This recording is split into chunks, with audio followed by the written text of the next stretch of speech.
और इस वक्त की अहम खबर मुंबई के अंधेरी से आ रही है, जहां एक इमारत में आग लगी है। अंधेरी ईस्ट के रोल्टा कंपनी की इमारत में आग लगी है और ये आग इतनी शदीद है कि फायर ब्रिगेड की 8 गाड़ियां मौके पर मौजूद हैं। तो अभी तक की जो इत्तलात है उनके मुताबिक मुंबई के अंधेरी ईस्ट के रोल्टा कंपनी की इमारत में आग लगी है। फायर ब्रिगेड की 8 गाड़ियां मौके पर पहुंची हुई हैं। तस्वीरों से आप आग की शिद्दत का अंदाजा लगा सकते हैं कि फायर ब्रिगेड के अमले को कितनी दिक्कत पेश आ रही होगी। आग बुझाने की कोशिश जो है वो जंगी पैमाने पर की जा रही है और अभी तक की जो इत्तलात है उनके मुताबिक खबर यही है कि अंधेरी ईस्ट के रोल्टा कंपनी की इमारत में ये आग लगी है। किसी के जख्मी होने के बारे में, जानी या किसी और भी नुकसान के ऊपर लगातार हमारी नज़र बनी हुई है। फिलहाल ये आप बराह रास्त तस्वीर देख रहे हैं मुंबई के अंधेरी ईस्ट से, जहां की रोल्टा कंपनी की इमारत में ये आग लगी है। और हमारे साथ मौजूद है हमारे साथी सर्वेश तिवारी, जो कि मौके पर मौजूद हैं। सर्वेश, आपसे ताजा हाल जानना चाहेंगे।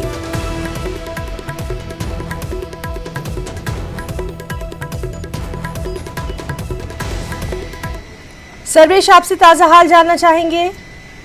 हेलो जी हिना जी, ये मुंबई का अंधेरी ईस्ट MIDC इलाका है और जिस इमारत, कमर्शियल इमारत है ये रोल्टा टेक्नोलॉजी पार्क ग्राउंड +3 की इमारत है और आग की लपटें साफ बता रही हैं कि आग कितनी भयानक है। ये पूरी तरह से कमर्शियल कॉम्प्लेक्स है और सर्वर रूम IIT टेक्नोलॉजी की रोल्टा कंपनी की कंपनी है और ऐसा बताया जा रहा है, जानकारी मिल रही है कि आग की जो शुरुआत हुई थी इस कंपनी के सर्वर रूम से शुरू हुई थी और पूरी तरह से आग की लपटें जो हैं ये जो इसका जो टेरिस है वहां तक पहुंच चुकी हैं। कई जो इसके फ्लोर हैं, जो अलग से जो कांच लगाए जाते हैं इमारतों में, कमर्शियल कॉम्प्लेक्स में, वो पूरी तरह से आग की लपटों में टूट रहे हैं।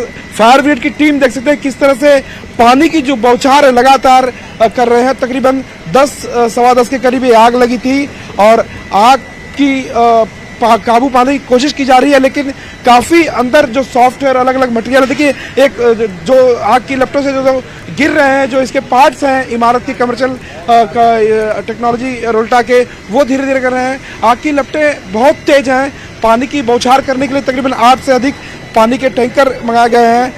10 से करीब फायर इंजन की गाड़ियां मंगाई हैं। दमकल विभाग मुंबई के तकरीबन 60 से 70 जो कर्मचारी है वो यहाँ पर पहुंच चुके हैं, लेकिन आग काफी तेज है। अभी इस बात की पुष्टि नहीं हो पाई है कि इस इमारत में कितने लोग काम करते थे, उन्हें सुरक्षित बाहर रूप से निकाला गया है कि नहीं। अभी इसका जो एक आधिकारिक रूप से बयान है। यहाँ पर एक शख्स है, इनसे जानते हैं कि आपका नाम क्या है। नूरुल नाम है मेरा। नूरुल, आप ये आग कितने बजे लगी थी यहाँ पे? 10 बजे लगी है। ये किस चीज की कंपनी है? IT टेक्नोलॉजी है, रोल्टा लिमिटेड है, रोल्टा टेक्नोलॉजी। और मतलब क्या काम चलता है इस कंपनी? ये ऑफिशियली काम है, IT कंपनी है, IIT कंपनी है। तो कुछ पता चला कि आग की शुरुआत कहाँ होती? क्योंकि अभी कुछ मालूम नहीं चला है, लेकिन अभी देखो भी क्या होता है। तो शॉर्ट सर्किट तो हुआ ही होगा कुछ ना कुछ। मैक्सिमम कितने लोग काम करते होंगे इस कंपनी में? समथिंग 500 कम से कम अबाव लगभग। हिना जी, तकरीबन 500 के करीब कर्मचारी काम करने की खबर इस इमारत में मिल रही है। जो हमसे बातचीत कर रहे थे वो यहाँ के स्थानिक लोकल रहने वाले लोग हैं। सर्वेश, सुबह 10 बजे से ये आग लगी हुई है। सर्वेश, सुबह 10 बजे से ये आग लगी हुई है, लेकिन अभी तक आग पर काबू नहीं पाया जा सका है, यानी आग काफी भयानक है। जी बिल्कुल, सर्वर रूम से आग लगी थी और जब जिस तरह से जानकारी मिल रही कि ये IT क्षेत्र से जुड़ी हुई कंपनी है, तो जाहिर सी बात है अंदर जितने सॉफ्टवेयर सी बड़ी टेक्नोलॉजी की चीजें होंगे, वायर होंगे, अलग अलग मशीनरीज होगी, वो यहाँ पर बड़े पैमाने में होंगे और जिसके चलते आग जो है भयानक और बढ़ती जा रही है। हालांकि दमकल विभाग की टीम, देखिए यहाँ अंदर की तस्वीर दिखाना चाहूंगा किस तरह से। यहाँ देखिए दमकल विभाग के जो कर्मचारी हैं यहाँ पर अंदर की तरफ एक जो फायर ब्रिगेड के जो इसका बैक डोर है रोल्टा टेक्नोलॉजी का, बैक डोर से भी पानी की बौछार की जा रही है। मैं अपने कैमरामैन से कहूंगा कि वहां मतलब इस इमारत के तीन अलग अलग कोनों से पानी की बौछार की जा रही है ताकि आग पर पूरी तरह से काबू पाया जाएगा। अगर कुल मिला जुलाकर जिस तरह से आग लगी है, अगर उसका आकलन निकाले तो ये अंदाजन कहा जा सकता है कि इस इमारत में जितनी भी चीजें थी पूरी तरह से जलकर राख होने की पूरी संभावना है, क्योंकि आग बहुत तेज है। आग की लपटें कम होने का नाम ले रही है, पानी की बौछार जरूर की जा रही है। तमाम सर्वेश, सबसे अहम और सबसे तशवीश की बात, किसी जानी नुकसान की क्या कुछ इत्तला, ये जानने की कोशिश करिए सर्वेश। जैसे ही न्यूज 18 की टीम यहाँ पर पहुंची, हमने यहाँ पर जो लोकल पुलिस थाने के अधिकारी उनसे बातचीत की, साथ ही फायर ब्रिगेड के कुछ अधिकारियों से बात की। हालांकि उन्होंने पुख्ता जानकारी कुछ अभी हमें मुहैया नहीं करवाई है, लेकिन यहाँ के लोकल जो रहने वाले हैं आसपास, उनका साफ कहना था कि यहाँ पर तकरीबन 400 से 500 लोग काम करते हैं और आईटी क्षेत्र से जुड़ी हुई है कंपनी है। कुल मिलाजुलाकर आग लगने के बाद जाहिर सी बात है कि कर्मचारी जरूर बाहर आए होंगे, लेकिन जो इसके मालिक हैं अलग अलग कंपनियों के, रोल्टा टेक्नोलॉजी पार्क के, वो अपनी इस जो पूरी कमर्शियल कॉम्प्लेक्स है उसको बचाने के लिए कुछ ना कुछ जो डॉक्यूमेंट्स होंगे, उनके हार्ड डिस्क होंगे, वो बचाने के लिए कुछ ना कुछ कोशिश जरूर किए होंगे। लेकिन पुख्ता जानकारी जब तक नहीं मिलती, इसके नुकसान की बात करें या जानो माल की बात करें, जब तक फायर ब्रिगेड की तरफ से मुंबई पुलिस से कोई बयान नहीं आता, तब तक कुछ कहा नहीं जाता। जी ना जी सर्वेश, देखने में ये लग रहा है कि क्या ये आग बढ़ती जा रही है?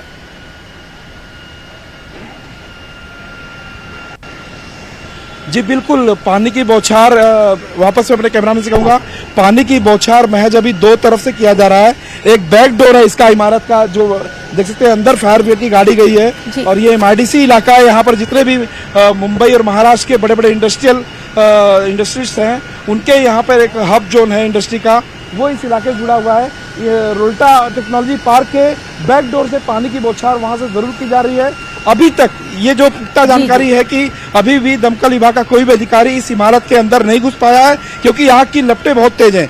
बाहर से कोशिश की जा रही है कि आग को कहीं से कहीं थोड़ा सा धीमा किया जा सके, उसके बाद कोशिश की जाएगी अंदर से या बाहर से जो इनके अलग मशीनरीज होगी दमकल विभाग की, इसे तोड़ने की। और जब पूरी तरह से ये कूल हो जाएगा, कूलिंग का मामला आएगा, तब दमकल विभाग के अंदर ही कोशिश करेंगे। हालांकि दोनों तरफ से जी सर्वेश, तो लगातार इस अहम खबर के मुतालिक हम आपसे अपडेट लेते रहेंगे। और सर्वेश, लगातार इस अहम खबर पर हम बने हुए हैं, आप खुद भी अपना वहां बहुत ध्यान रखिए, क्योंकि आग जो है वो लगातार फैलती जा रही है। तो नाज़रीन, ये है हमारे रिपोर्टर सर्वेश जो कि वहां पर मौजूद हैं जहां ये आग लगी हुई है। आपको बता दें, अंधेरी ईस्ट की रोल्टा कंपनी की इमारत में आग लगी है और अभी तक की इत्तलात के मुताबिक सर्वर रूम से ये आग शुरू हुई है। IIT कंपनी की इमारत है, फायर ब्रिगेड की 8 गाड़ियां, उसके अलावा 60 से 70 फायर ब्रिगेड का अमला आग बुझाने में मसरूफ है। लगातार तफसीलात से हम आपको रूबरू करवा रहे हैं।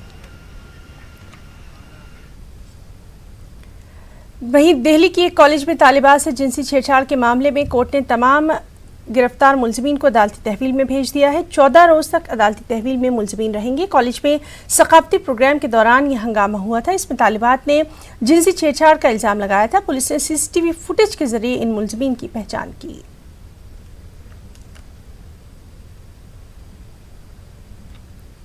और लखनऊ में वजीरगंज कचहरी में आज धमाका हुआ। वकील संजीव लोधी पर बम से हमला किया गया। हमले में संजीव लोधी बाल बाल बच गए, लेकिन हमलावर फरार होने में कामयाब हो गया। 2 गिरोहों में टकराव का ये मामला बताया जा रहा है। इस दौरान कई वकील जख्मी हो गए। पुलिस ने कचहरी के अहाते से 2 देसी बम भी बरामद किए। तो अगर किसी भी प्रकार की कोई अप्रिय घटना मेरे साथ में होती है तो उसका शासन और प्रशासन जिम्मेदार होगा। मुझे सुरक्षा चाहिए। वकील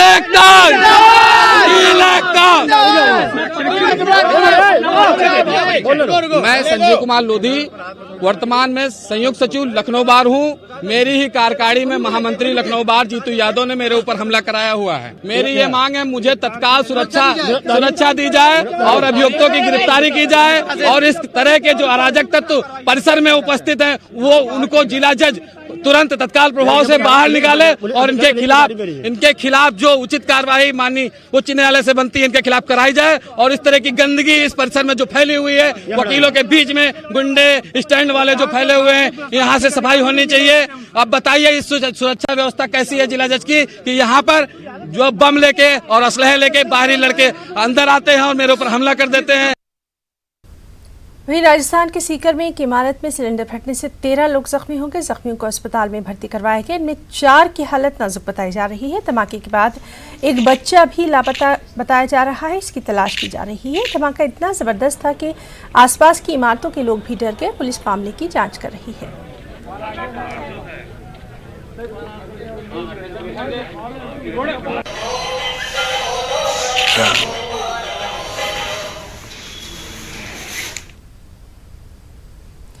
भोपाल में रेलवे स्टेशन पर एक हादसा पेश आया। प्लेटफॉर्म नंबर 3 और 4 को जोड़ने वाले एक ओवरब्रिज का एक हिस्सा मुनहदिम हो गया, जिसके नतीजे में कम से कम 9 अफराद जख्मी हो गए। इनको करीबी अस्पताल में भर्ती करवाया गया। जख्मियों को 50-50 हज़ार की मदद देने का फैसला किया गया है।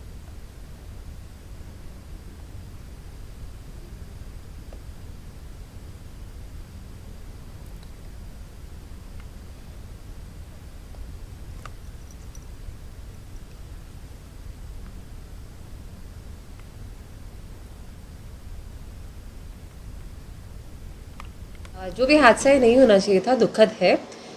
एक्चुअली हुआ ये है कि जो एक एफओबी होता है उसका रैंप जो है उसका एक स्लैब गिरा है, उससे कुछ यात्री जो वहाँ पे प्लेटफॉर्म पे मौजूद थे वो घायल हुए हैं। घायलों की संख्या 8 है, उसमें से एक घायल को हमीदिया हॉस्पिटल भेजा गया है और 7 लोगों को रेलवे हॉस्पिटल ले जाया गया था। रेलवे हॉस्पिटल से उन 7 मरीजों को चिरायू हॉस्पिटल शिफ्ट किया गया है।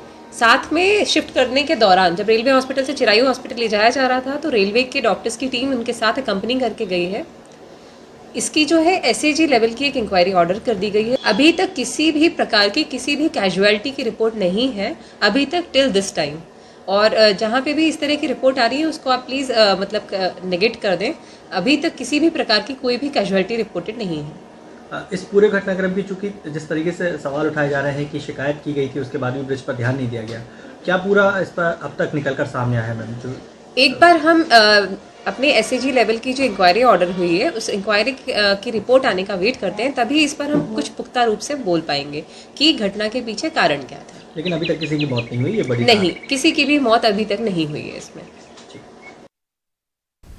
पंजाब से अहम खबर, जहां के रोपड़ में आर्मी हेलीकॉप्टर की इमरजेंसी लैंडिंग हुई है। तकनीकी खराबी की वजह से हेलीकॉप्टर को खेत में उतारना पड़ा। हेलीकॉप्टर में सवार लोग महफूज बताए जा रहे हैं। हेलीकॉप्टर में आर्मी के 3 पायलट सवार थे। ट्रेनिंग एक्सरसाइज का एक पार्ट है, तो उस प्रोसीजर के दौरान इन्होंने यहाँ पे लैंड किया। सर ये कहाँ से कहाँ जा रहा था?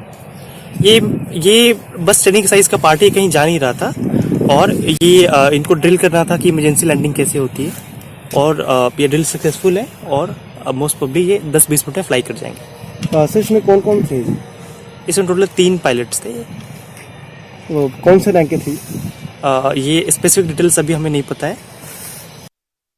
रुकना चाहेंगे एक ब्रेक के लिए।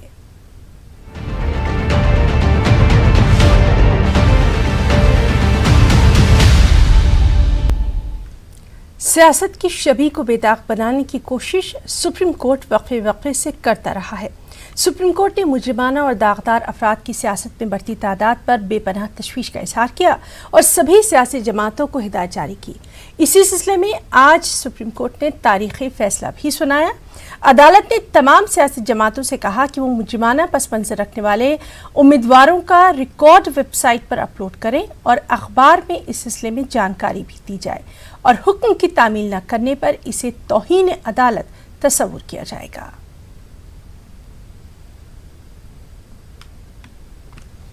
राजनीति में अपराधीकरण के मामले में सुप्रीम कोर्ट का बड़ा फैसला। अश्विनी उपाध्याय हमारे साथ हैं। सर, सुप्रीम कोर्ट का ये फैसला आपकी याचिका पर है, क्या बोला है सुप्रीम कोर्ट ने अपने फैसले में?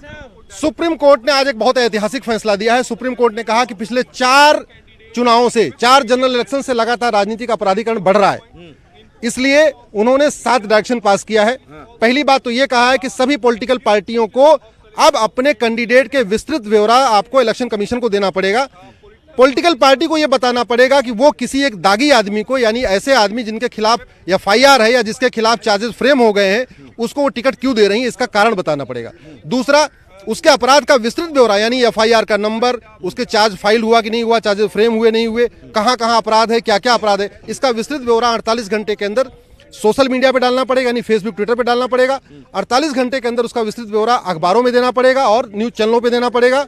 इलेक्शन कमीशन को बताना पड़ेगा, और जो पॉलिटिकल पार्टी ऐसा नहीं करती है उसको सुप्रीम कोर्ट का कंटेम्प्ट माना जाएगा। सुप्रीम कोर्ट ने कहा है कि 4 लोकसभा का डेटा देखा गया जिसमें क्रिमिनलाइजेशन के जो कैंडिडेट हैं वो बढ़ गए हैं और ऐसे में इस पर रोक लगाने की जरूरत है। कितनी बड़ी टिप्पणी ये मानी जाए? मुझे लगता है कि बहुत ही गंभीर टिप्पणी है। इनफैक्ट जब 2018 में सुप्रीम कोर्ट के 5 जजों का फैसला आया था तो सुप्रीम कोर्ट ने कहा था कि हम आशा करते हैं इस पर जल्द से जल्द कानून बन जाएगा।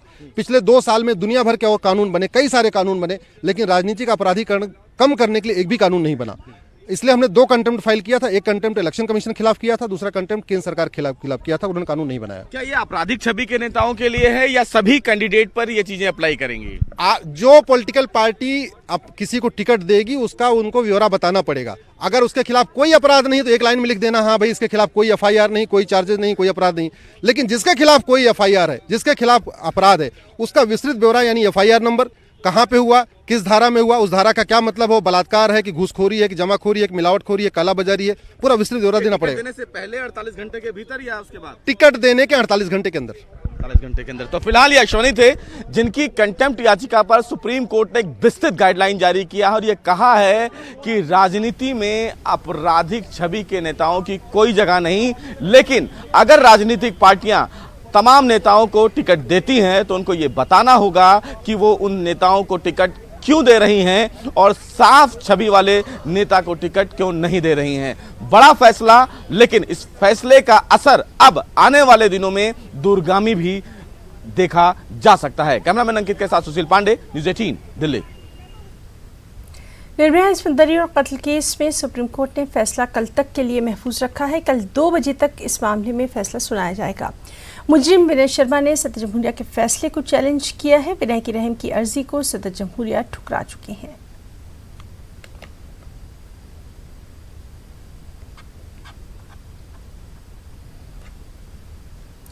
जम्मू कश्मीर में गैर मुल्की वफ्द के दौरे से मुताल्लिक कांग्रेस के सीनियर लीडर गुलाम नबी आज़ाद का कहना है कि मौजूदा हुकूमत गैर मुल्की वफ्द को अपने लोगों से मिलवाती है।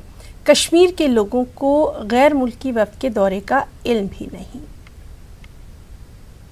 देखिए, जितनी दफ़ा केंद्रीय सरकार इस तरह के फॉरेन डेलीगेशंस जम्मू कश्मीर में भेजेगी, ये तीसरा डेलीगेशन है। एक एमपीज का भेजा था अक्टूबर में, फिर एम्बेसडर्स, हाई कमिश्नर्स का जनवरी में, और ये अब तीसरा डेलीगेशन है। और जितनी दफा जितने डेलीगेशन फॉरेन के वहां जाएंगे उतनी दफा गवर्नमेंट ऑफ इंडिया एक्सपोज होती जा रही है। क्या कारण है कि इतने सालों से, तकरीबन 3 दशकों से, 30 साल से कश्मीर में मिलिटेंसी, कभी हम लोगों ने फॉरेन डेलीगेशन नहीं भेजा। तो इसका मतलब है कि जम्मू कश्मीर में सब कुछ ठीक नहीं है। अगर ठीक होता तो भेजने की जरूरत ही नहीं है। तो ये अपने आप को एक्सपोज करते हैं कि जम्मू कश्मीर में हालात ठीक नहीं है, इसलिए उस पर पर्दा डालने के लिए विदेश डेलीगेशन को भेजते हैं। बिजनेस का सबसे ज्यादा नुकसान हुआ है जम्मू कश्मीर में, जम्मू में भी और कश्मीर में। जम्मू में उद्योग बंद हो गए हैं, जम्मू में ट्रांसपोर्ट खत्म हो गया है, जम्मू में दूसरा जो बिजनेस है तिजारत वो खत्म हो गया है, कश्मीर में हैंडीक्राफ्ट बिजनेस खत्म हो गया, टूरिज्म खत्म हो गया है, फ्रूट खत्म हो गया है। तो उसको कौन रिप्रेजेंट करता है? उन लोगों को कौन रिप्रेजेंट करता है? उन लाखों लोगों को कौन रिप्रेजेंट करता है? Chamber of commerce and industry. वो पिछले 3 दफा से बराबर जब से ये लोग जाते हैं फॉरेन डेलीगेशन, वो कहते हैं कि हमें तो पता ही नहीं, लेकिन यहां इंप्रेशन दिया जाता मीडिया से मिले। तो मीडिया के 8-10 लोग जो गवर्नमेंट ने चुन के रखे हैं अपने टू लाइन करने के लिए, उनसे मिलाते हैं।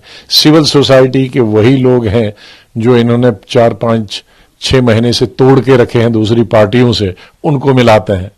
तो उससे कश्मीर के लोगों में और गुस्सा आता है कि ये मैनिपुलेशन से गवर्नमेंट ऑफ इंडिया काम कर रही है, ट्रांसपेरेंसी नहीं दिखा रही है। अगर बाहर के डेलीगेशन को जाना चाहिए तो उनको आर्मी और पुलिस कंट्रोल से बाहर जाना चाहिए। जहां पुलिस ले जाती है वहीं जा सकते हैं, अपनी मर्जी से वो जा नहीं सकते हैं।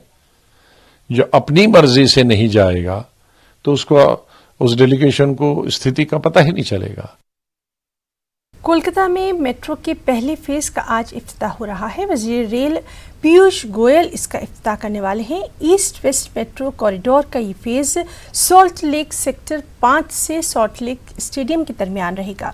बरसर इख्तियार टीएमसी ने इस तकरीब का बाइकआउट करने का फैसला कर लिया है। पहले फेज की इब्तदाई तकरीब के दावतनामे में वज़ीर आला ममता बनर्जी का नाम शामिल नहीं है।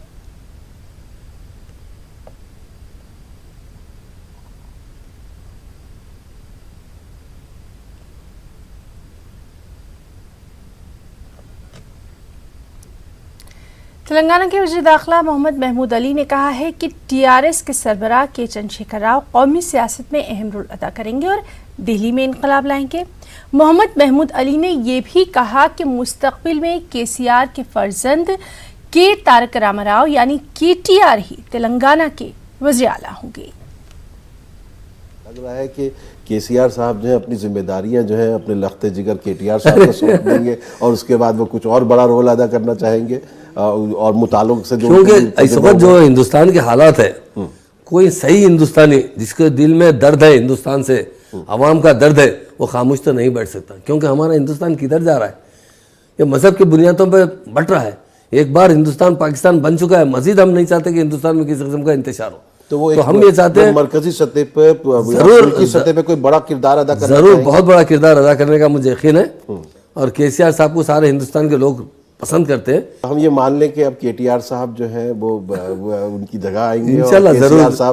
केसीआर साहब जो है मुल्क भर में दौरे करेंगे। हमारी तो पर्सनल ख्वाहिश है। अच्छा, और हमारे है और सारे आवाम की भी ख्वाहिश सोच चल रही है। इंशाल्लाह होगा। केटीआर साहब बहुत बहुत बहुत आज उनकी उम्र में सारे हिंदुस्तान के लीडरों को देख लीजिए, सबसे टॉप क्वालिटी के लीडर है और बहुत सीएम साहब की बहुत बड़ी मतलब उनकी अच्छी तरबियत थी उनके साथ। वो ज़रूर आगे चलकर हमारे स्टेट के चीफ मिनिस्टर बनेंगे और मुझे यकीन है सीएम साहब हमारे दिल्ली में एक बहुत बड़ा इनकलाब लाएंगे।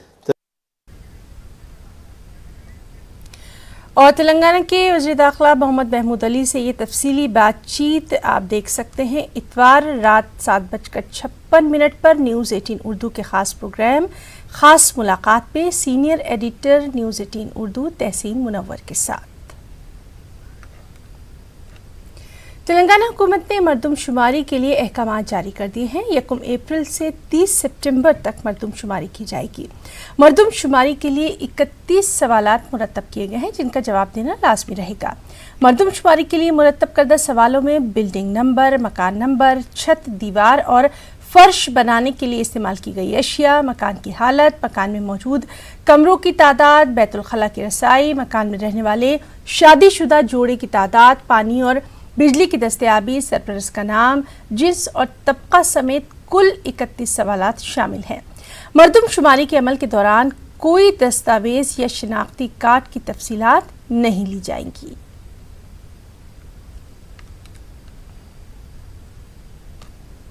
आसाम में मदारिस और संस्कृत स्कूलों के लिए एक बड़ा फैसला सामने आया है। रियासती वजीर तालीम HB शर्मा ने इत्तला दी कि रियासती सरकार मजहबी स्कूलों की फंडिंग नहीं करेगी। मदारिस और संस्कृत स्कूलों को हायर स्कूल और हायर सेकेंडरी स्कूलों में तब्दील किया जाएगा। वहीं गैर सरकारी तंजीमें ज़ाब्ते के तहत मदारिस चलाती रहेंगी।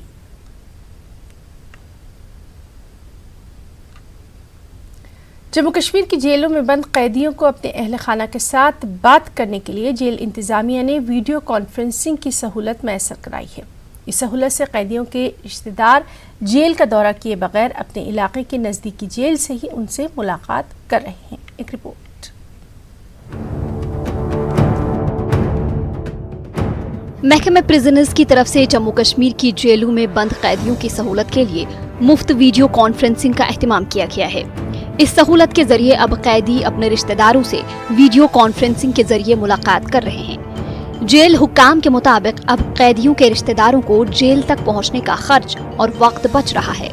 जम्मू डिस्ट्रिक्ट जेल के कैदियों ने अहल खाना से मुलाकात की इस सहूलत पर इत्मीनान का इजहार किया है। मोल बुजुर्ग तम योर हेकान वातित कह वन मिसाल यमिस मोल मोज लकुट तमिस हे वातित योर मोल मोज यमिस वन अमीर तमिस हे मोल मोज योर वातित वन गरीब तमिस हे योर वातित कह यह इंसानस चाहे कह केस इंसानस मुकदरस मज गलती इंसान सी गसान मगर यह फैसिलिटी सान खुद तो जनाब अली वीडियो कॉन्फ्रेंस या वीडियो कॉल मुलाकात दिवान गरकन कर फेस टू फेस गरिक बसान तो अहन इन पे तसली गोमुत नत पे योर मिसाल तक मुलाकात ये ओड घंटे या 1 घंटे मुलाकात दिवान अत 1 घंटस खतर 8,000-9,000 रुपये खर्चावन मगर ये खतर पे 10 रुपये तक खर्चावन कि फ्री कॉल गो मुश्किल वनकस गर कन प्रॉब्लम वनकस बगैर गरस मज कहें मतलब जन जानान करान कह मतलब वनकस वसील कहें तो इन योतान पे पे ब्या नफर तन पानस तमिस तहज किराय तगन खोन चोन ये रोजन हो ये इंतजाम कर तो तिम प्रॉब्लम गसान तोतान तो यन पे वीडियो कॉन्फ्रेंस गई तो तन पे गई तिम मतलब प्रॉब्लम हल। जेल हुक्काम के मुताबिक इस इकदाम के मुस्बत नताइज बरामद हो रहे हैं। ये एक बहुत बड़ा इनिशिएटिव है जो हमने डीजी साहब ने शुरू किया है और इसके सिर्फ मस्बत असरात दिखाई दिए हैं। हमने दूर दराज इलाकों और जो इनमेट्स हैं इनके रिश्तेदार जो दूर दराज इलाकों में उनका डिस्टेंस कम कर दिया है और वो भी बिना किसी खर्चे के। ये थ्रू इलेक्ट्रॉनिक लिंकेज है लेकिन इट इज़ ऑलमोस्ट फिजिकल मुलाकात, फिजिकली बंदे को देख रहे हैं और संतुष्ट हो रहे हैं और बात कर रहे हैं। जब ये फिजिकली कभार मुलाकात को आते थे तो यहाँ अंदर से बंदा कोई ज़रूरत की चीज़ मंगाता था या कोई काम उनको बोलता था, फिर वो वापस जाते थे, फिर वो काम होता था। आजकल आने से पहले वीडियो कॉन्फ्रेंस से ये अपनी ज़रूरत की चीज़ बताता है और जब वो फिजिकली आते हैं वो ज़रूरत पूरी हो जाती है। वीडियो कॉन्फ्रेंसिंग के जरिए मुलाकात का मौका फराहम करने पर कैदियों के रिश्तेदार भी राहत महसूस कर रहे हैं। न्यूज़ 18 उर्दू के लिए जम्मू से समीर भट्ट की रिपोर्ट।